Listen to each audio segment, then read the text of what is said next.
नमस्कार, मैं हूं अंकुर और आप देख रहे हैं सत्य हिंदी का न्यूज बुलेटिन। एक नजर अब तक की सुर्खियों पर। बीजेपी के साथ सरकार में शामिल अपना दल सोनेवाल के अध्यक्ष अनुप्रिया पटेल ने एक बार फिर योगी को हार के लिए जिम्मेदार ठहरा दिया है। मोदी सरकार में मंत्री अनुप्रिया पटेल ने कहा है कि उत्तर प्रदेश में लोकसभा चुनाव में बीजेपी को हुए नुकसान का एक कारण 69,000 शिक्षकों की भर्ती को लेकर आरक्षण के मसले पर योगी सरकार के द्वारा त्वरित कार्रवाई न करना भी रहा। अनुप्रिया ने एक इंटरव्यू में ये बात कही। बता दें, इससे पहले ही पिछले महीने ही अनुप्रिया पटेल ने एससी, एसटी और ओबीसी के अभ्यर्थियों को सरकारी नौकरी नहीं मिलने का मुद्दा उठाया था और योगी को चिट्ठी लिखी थी और कहा था कि पीएम मोदी अच्छा काम कर रहे हैं एससी, एसटी और ओबीसी के लिए, लेकिन योगी पर सवाल उठाए थे। उधर गडकरी ने भी बजट को लेकर सवाल उठा दिए हैं। केंद्रीय मंत्री और वरिष्ठ भाजपा नेता नितिन गडकरी ने वित्त मंत्री निर्मला सीतारमण को पत्र लिखकर जीवन और चिकित्सा बीमा योजनाओं को प्रीमियम पर लगाए गए जीएसटी को वापस लेने का अनुरोध किया है। गडकरी के इस बयान से भाजपा हैरान है। गडकरी का ये पत्र ऐसे समय सामने आया है जब केंद्रीय बजट 2024 की चौतरफा तीखी आलोचना हो रही है। आम लोगों से लेकर उद्योग जगत तक ने इस बजट को लेकर कोई उत्साह नहीं दिखाया है। ऐसे में गडकरी की मांग एक तरह की आलोचना ही मानी जाएगी। उत्तर प्रदेश की राजधानी लखनऊ में बुधवार को बारिश की वजह से उमस से राहत तो मिली, लेकिन विधानसभा में पानी भर गया। इसकी वजह से मुख्यमंत्री योगी आदित्यनाथ को विधानसभा से दूसरे गेट से जाना पड़ा। बारिश की वजह से नगर निगम के दफ्तर में भी पानी भर गया। वहां स्कूल से लौटने वाले बच्चों को और ऑफिस से घर लौटने वालों को भी जल भराव की समस्या का सामना करना पड़ा। शहर के कई इलाकों में पानी भरा। हजरतगंज और गोमती नगर जैसे पौष इलाकों में जल भराव की समस्या देखने को मिली। उत्तर प्रदेश की राजधानी लखनऊ में मूसलाधार बारिश की वजह से जनजीवन प्रभावित हो गया है। भारी बारिश के बाद लखनऊ के पौष इलाकों में से एक अंबेडकर पार्क के सामने हुड़दंग का माहौल दिखा। सड़क पर पानी भर जाने के बाद वहां से निकल रही लड़कियों पर हुड़दंगियों ने पानी फेंकना शुरू कर दिया। इतना ही नहीं, कई लोगों के बाइक और स्कूटी को भी पानी में गिरा दिया। कई लोगों के साथ ऐसा ही किया गया। ऐसा ही एक और वीडियो वायरल हो रहा है जहाँ एक शख्स महिला के साथ बाइक पर जा रहा है, लेकिन लंपटों ने उन पर पानी फेंकना शुरू किया। वो फिर भी आगे बढ़ते रहे तो उनकी बाइक पकड़ ली, जिसके बाद महिला पानी में गिर गई और फिर एक लंपट ने उसको पकड़ा और ये दिखाया कि उठा रहा है। इसको शेयर कर लोग कह रहे हैं कि क्या ही घटिया लोग हैं, लड़ चलना चाहिए ऐसे लोगों पर। कांग्रेस पार्टी ने प्रधानमंत्री मोदी के खिलाफ बुधवार को विशेषाधिकार हनन का प्रस्ताव पेश किया। कांग्रेस सांसद चरणजीत सिंह चन्नी ने लोकसभा महासचिव को पीएम मोदी के खिलाफ विशेषाधिकार शिकायत सौंपी है। बता दें, मंगलवार को लोकसभा कार्यवाही में भाजपा सांसद अनुराग ठाकुर ने राहुल गांधी से उनकी जाति पूछी थी। इसके बाद पीएम ने अनुराग ठाकुर का भाषण सोशल मीडिया पर शेयर किया था। इस मुद्दे पर बुधवार को सदन में काफी हंगामा हुआ। उसी भाषण को पीएम मोदी ने ट्वीट किया और कहा कि मेरे युवा और ऊर्जावान सहयोगी अनुराग ठाकुर का यह भाषण अवश्य सुनना चाहिए, जो इंडिया गठबंधन की गंदी राजनीति को उजागर करता है। इसके बाद कांग्रेस सांसद चरणजीत सिंह चन्नी का कहना है कि मैंने पीएम के खिलाफ विशेषाधिकार प्रस्ताव पेश किया है। मैंने लोकसभा अध्यक्ष को लिखा है कि यह सदन की अवमानना थी जिसे पीएम ने ट्वीट किया और अनुराग ठाकुर की कुछ आपत्तिजनक टिप्पणियों को प्रचारित किया, जबकि उन टिप्पणियों को सदन के रिकॉर्ड से हटा दिया गया था। कांग्रेस पार्टी की पूर्व अध्यक्ष और कांग्रेस संसदीय दल की प्रमुख सोनिया गांधी ने आगामी विधानसभा चुनाव से पहले सीपीपी की बैठक में पार्टी नेताओं से कहा कि हमें आत्मसंतुष्ट और आत्मविश्वासी नहीं बनना है। माहौल हमारे पक्ष में है, हमें एकजुट होकर काम करना होगा। उन्होंने कहा कि हमें लगता था कि मोदी सरकार लोकसभा चुनाव के नतीजों से सबक लेगी, लेकिन वो आज भी समुदायों को विभाजित करने, भय और शत्रुता का माहौल बनाने की अपनी नीति पर कायम है। इस दौरान उन्होंने आरएसएस पर भी हमला बोला।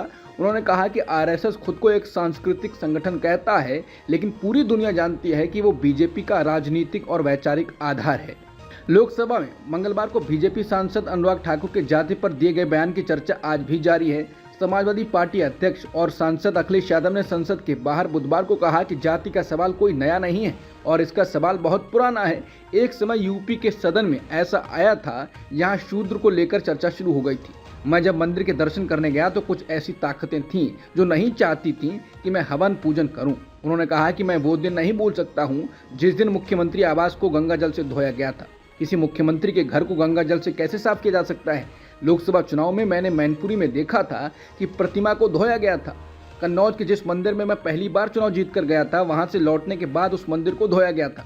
जब आप चंद्रमा पर जाना चाहते हैं, डिजिटल इंडिया की बात हो रही है, विश्व गुरु अमृतकाल की बात हो रही है, वहां आप गंगा जल की बात कर रहे हैं। क्या बीजेपी कांग्रेस पार्टी के किसी नेता या किसी भी व्यक्ति की जाति पूछ सकती है? मुझे लगता है कि अनुराग ठाकुर जी को कहा गया है कि सदन में 99 बार गाली खाकर आओ, तब आप मंत्री बनोगे। मंगलवार को लोकसभा में अनुराग ठाकुर के बयान के बाद अखिलेश यादव भी बोले थे और उन्होंने विरोध करते हुए अनुराग ठाकुर से कहा था कि वो जाति कैसे पूछ सकते हैं। संसद में अनुराग ठाकुर के मंगलवार को जाति को लेकर दिए गए बयान के बाद से विवाद खड़ा हो गया है। संसद में राहुल गांधी और अखिलेश यादव ने बीजेपी को घेरा था। अनुराग ठाकुर के बयान को लेकर अब केंद्रीय मंत्री गिरिराज सिंह ने उनका बचाव किया है और राहुल गांधी को घेरा है। गिरिराज सिंह ने कहा है कि कांग्रेस संसद को चलने नहीं देना चाहती है। अनुराग ठाकुर ने कोई गलत सवाल नहीं पूछा है। उन्होंने कहा है कि अगर मुझसे कोई ये पूछे कि तुम्हारी जाति क्या है तो मैं अपनी जाति बताऊंगा और धर्म भी बताऊंगा। उन्होंने कहा कि मैं भी पूछना चाहता हूं राहुल जी, आपकी जाति क्या है और आपका धर्म क्या है। यूपीएससी ने पूजा खेड़कर की सिविल सेवा के लिए तत्कालिक उम्मीदवारी को रद्द कर दिया है और उन पर हमेशा के लिए भविष्य में होने वाली सभी परीक्षाओं और नियुक्तियों में शामिल होने पर रोक लगा दी है। सभी मौजूद रिकॉर्ड्स की जांच के बाद यूपीएससी ने पूजा खेड़कर को CSE 2022 के नियमों के उल्लंघन का दोषी पाया। मध्य प्रदेश सरकार ने 56 मदरसों पर एक्शन लिया है। कथित फर्जीवाड़े के आरोप में राज्य में एक ही जिले के करीब 5 दर्जन मदरसों की मान्यता समाप्त कर दी गई है। RSS के मुखपत्र पांचजन्य ने सरकार की कार्रवाई पर हर्ष जताया है। प्रदेश के श्योपुर जिले में कुल 80 में से 56 मदरसों को बंद करने का फरमान जारी किया गया है। श्योपुर जिले के शिक्षा अधिकारी रविंद्र सिंह तोमर की रिपोर्ट पर मध्य प्रदेश सरकार बोर्ड ने इन मदरसों की मान्यता समाप्त करने का निर्देश दिया है। दिल्ली में IAS कोचिंग हादसे को लेकर दिल्ली हाईकोर्ट ने बुधवार को दिल्ली नगर निगम यानी MCD को कड़ी फटकार लगाई। कोर्ट ने सवाल किया कि उपनियमों के उदारीकरण के बावजूद सदियों पुराने बुनियादी ढांचे को सही क्यों नहीं किया गया। दिल्ली हाईकोर्ट ने आगे सवाल किया कि बेसमेंट में पानी कैसे घुस गया, इस बात पर जोर देते हुए कि बुनियादी ढांचे को पर्याप्त रूप से सही क्यों नहीं किया गया था। कोर्ट ने नागरिक अधिकारियों की आलोचना करते हुए कहा कि मुझे ये कहते हुए खेद है कि नागरिक अधिकारी दिवालिया हो चुके हैं। दृष्टि IAS कोचिंग के संस्थापक और शिक्षक विकास दिव्यकीर्ति ने राजेंद्र नगर में हुए हादसे को लेकर अपनी प्रतिक्रिया दी।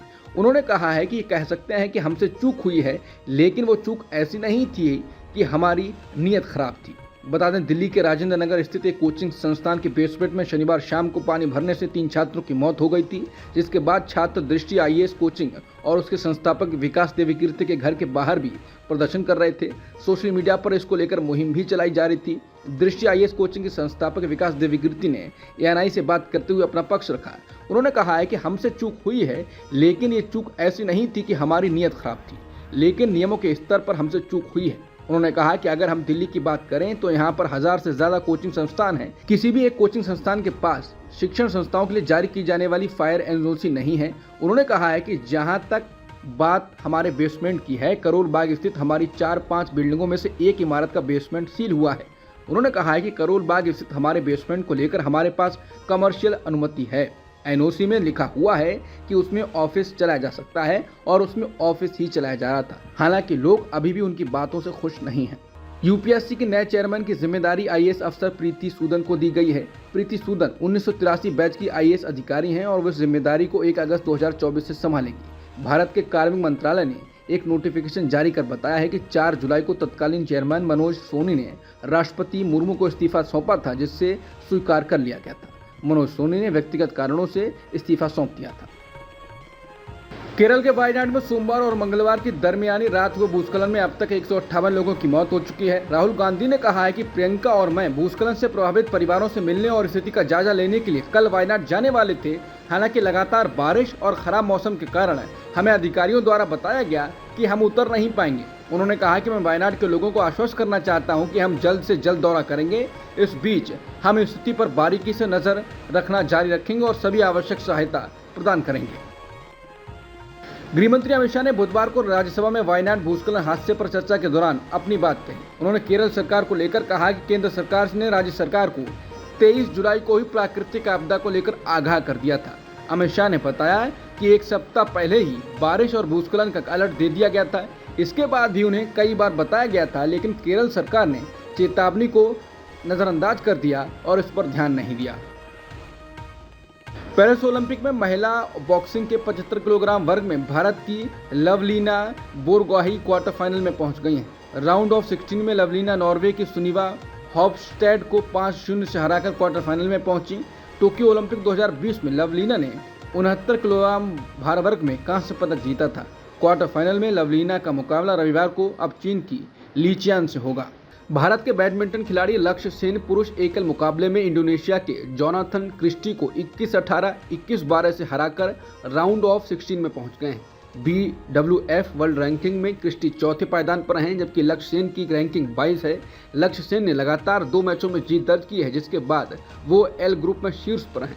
राउंड ऑफ 16 मैच में लक्ष्य सेन का सामना अपने हमवतन HS प्रणॉय से हो सकता है। भारतीय बैडमिंटन प्लेयर्स PV सिंधु ने बुधवार को पेरिस ओलंपिक में महिला एकल ग्रुप गेम में एस्टोनिया की क्रिस्टियानकोवा को 21-5, 21-10 से हरा दिया। वर्तमान में BWF विश्व रैंकिंग में 13वें स्थान पर काव्य सिंधु ने विश्व नंबर 73 कोबा के खिलाफ शुरुआती गेम में लगातार 8 अंक हासिल किए। भारतीय बैडमिंटन खिलाड़ी ने आज की जीत के साथ राउंड ऑफ 16 में जगह पक्की कर ली।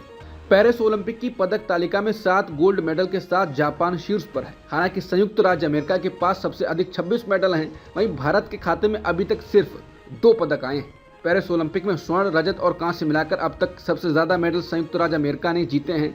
अमेरिका के पास 4 स्वर्ण पदक, 11 रजत पदक और 11 कांस्य पदक हैं। हालांकि कम स्वर्ण पदक होने की वजह से वो पदक तालिका में 6ठे नंबर पर है। फ्रांस के पास कुल 18 पदक हैं। फ्रांस के पास 5 स्वर्ण पदक हैं, 9 रजत पदक हैं और 4 कांस्य पदक हैं। चीन के पास 14 पदक हैं और वो पदक तालिका में दूसरे पायदान पर है। चीन के पास 6 स्वर्ण पदक, 6 रजत पदक और 2 कांस्य पदक हैं। फलस्तीन में इजरायल कब्जे के खिलाफ संघर्ष कर रहे लड़ाका समूह हमास और ईरान के रिवोल्यूशनरी गार्ड्स ने अलग अलग बयानों में कहा कि बुधवार को ईरान में हत्या कर दी गई।